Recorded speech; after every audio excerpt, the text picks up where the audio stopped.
Hello دوستو، کیسے ہیں؟ ٹھیک ہیں؟ اچھا، آج ہم بات کریں گے جو ہمارا رمضان چل رہا ہے، رمضان میں اس کے کیا اثرات ہیں انسانی جسم پہ، اور اس کے فائدے کیا ہو سکتے ہیں، اور کچھ لوگوں کو کیا خیال کرنا چاہیے۔ تو ہم مختصر سی بات کریں گے۔ ایز اے ہول اگر دیکھا جائے تو جن لوگوں کا مطلب ہے کہ وزن زیادہ ہے، تو ان کو تو اس کے مطلب ہے کہ بہت فائدے ہوتے ہیں۔ کیا فائدے ہوتے ہیں؟ فائدہ یہ ہوتا ہے کہ اگر آپ کا جسم مطلب معدہ خالی رہتا ہے، آپ کھانا پینا آپ نہیں ہوتے، کیلوریز آپ کم لیتے ہیں، تو آپ کا جو ایکسٹرا فیٹ ہے، چربی ہے، آپ کو انرجی تو چاہیے۔ تو جب آپ کو انرجی چاہیے تو آپ لیتے نہیں ہیں، فاسٹنگ کنڈیشن میں ہوتے ہیں، تو کیا ہوتا ہے کہ تو آپ کی جو فیٹس ہیں، چربی ہے، وہ ایز اے کیلوریز جو ہے وہ استعمال ہوتی ہے، برن ہوتی ہے، اور آپ کا جو ہے نا ویٹ لاس ہوتا ہے۔ تو ویٹ لاس کے لیے جو ہے ان لوگوں کا جن کی چربی زیادہ ہے، ویٹ زیادہ ہے، تو اس کے لیے جو ہے نا اس کا بہت فائدہ ہے۔ دوسرا کیا ہے کہ اکثر آپ کا جو ہے نا انسولین ریلیز نہیں ہوتا جب آپ فاسٹنگ میں ہوتے ہیں، روزہ رکھ رہے ہوتے ہیں، تو انسولین آپ کا ریلیز نہیں ہوتا، اور آپ کا جو موٹاپا اس سے کنٹرول ہو سکتا ہے۔ اور دوسرا جو ہے نا ایک خاص کر مطلب ہے جو ڈائبیٹک پیشنٹس ہیں، ان میں ایک یہ خیال کرنا چاہیے، جو خاص کر شوگر والے جو مریض ہیں، کہ ان میں کچھ لوگ ایسے ہیں جن کا ہمیں ہائپو کا ڈر ہوتا ہے، لیکن جو سٹیبل مریض ہیں، جن کو زیادہ مسائل نہیں ہیں، جن کو دل کے مسئلے نہیں ہیں، جن کا شوگر کنٹرول رہتا ہے،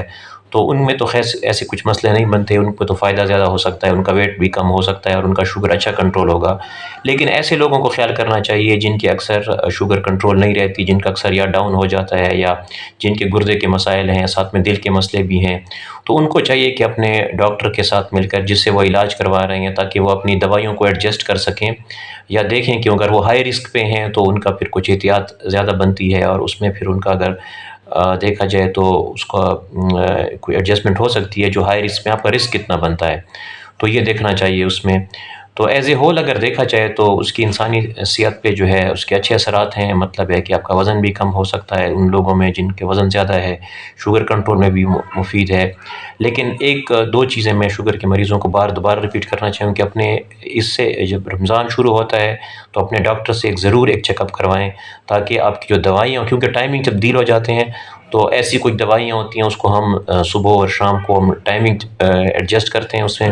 اور اس میں ہائپو کا ڈر ہوتا ہے۔ ہائپو کیا ہوتا ہے کہ شوگر لیول اگر اچانک آپ کی ڈاؤن ہو جاتی ہے، تو آپ کو اگر پسینے چھوٹ جاتے ہیں، آنکھوں کے سامنے اندھیرا آتا ہے، بے ہوشی ہوتی ہے، تو یہ لو شوگر کا ڈر ہوتا ہے۔ اور دوسری چیز بہت امپورٹنٹ ہے جو میں بتانا چاہتا ہوں آپ کو، کہ افطاری کے اندر جو ہے اگر آپ نے روزہ رکھا بھی ہے